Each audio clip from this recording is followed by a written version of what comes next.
Hi, and welcome to Samples for School Heart Dissection. So today we're going to be looking at a pig's heart, and we're going to be looking at all the components that make up how this muscly organ works to pump blood around the body. We're using a pig's heart because it's relatively similar in size to an average human heart, which is about the same as your fist.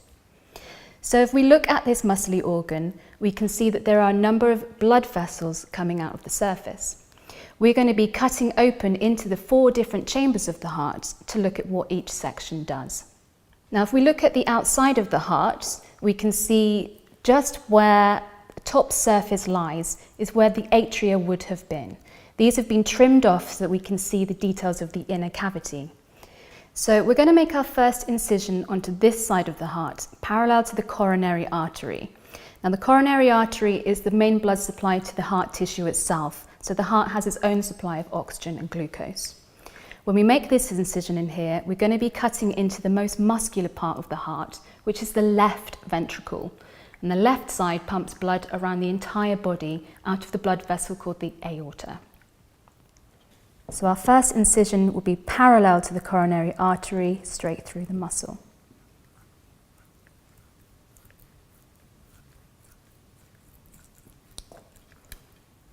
You can see as you start to cut it open, it's thick muscle tissue, so it may need more than one cut.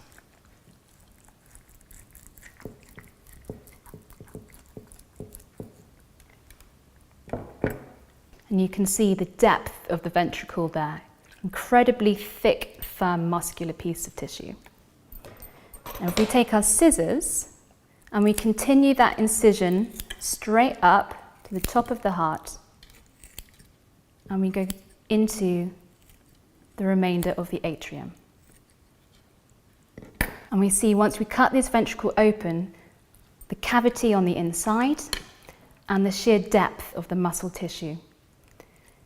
We can also see, if we clean away some of the remaining debris, the tendinous heart cords.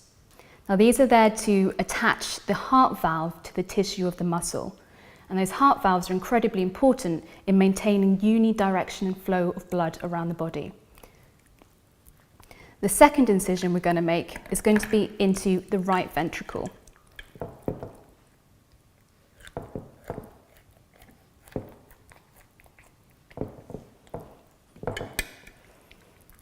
And again, take the scissors to cut up towards the atria.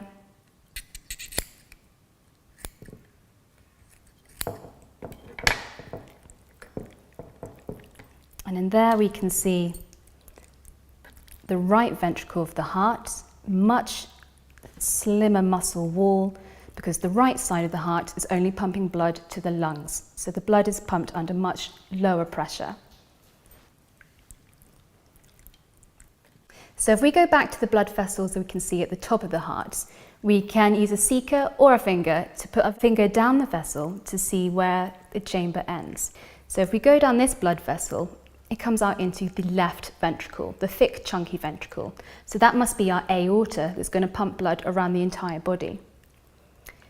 If we were to explore the other blood vessel, which is much thinner, it goes straight into the right ventricle, the thinner, less muscular ventricle.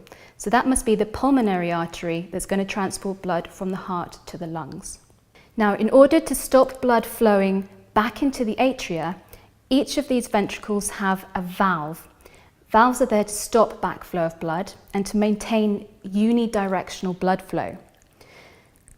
Sometimes there are heart problems that mean the valves don't work properly. They either don't revert back to their original shape or they become loose, and we can replace those valves either biologically or mechanically.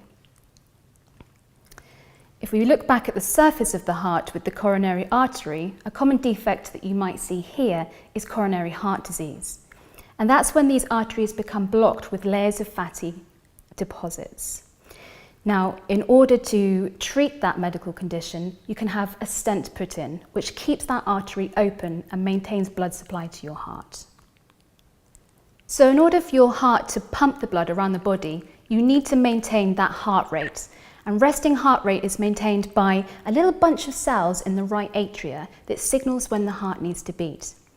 Now, if you need to increase your heart rate because your body needs more oxygen or more glucose, then adrenaline is released from your adrenal glands.